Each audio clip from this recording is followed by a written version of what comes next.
De quelle révolution on va parler? Qu'est-ce qui a changé? Donc rien n'a changé pour moi.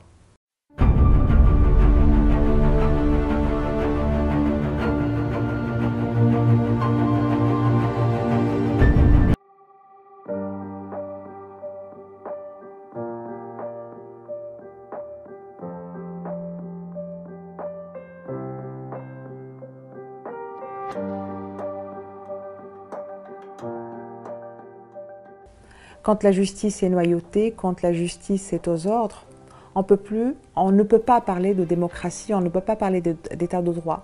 Et c'était ça le problème du temps de Ben Ali. En partie, il y avait d'autres problèmes, et c'est le problème le plus important pour moi. Aujourd'hui, on en est au même point. Et même pire, aujourd'hui, quand il y a une arrestation d'un homme politique, la question qui se pose n'est pas une question par rapport au dossier juridique, comme on aurait pu voir ça, par exemple. Nous, c'est pas du tout ça, qui est la partie politique. Et il y a eu des partis politiques qui ont revendiqué la chose. Mais j'ai voulu revenir à ce fait d'actualité et à sa perception par les Tunisiens, par le Tunisien moyen, par le Tunisien au pouvoir, pour dire l'échec de cette idée de révolution, l'échec dans la perception, je parle bien de perception.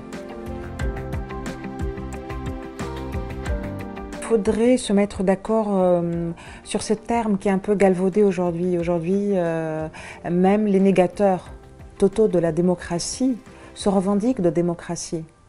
Dernièrement, on a eu un député, Jaziri, qui a eu des propos insultants envers les femmes. Voilà, comme quoi les femmes ne seraient que des réceptacles sexuels qui commencent à pouvoir être utilisés à partir de l'âge de 14 ans.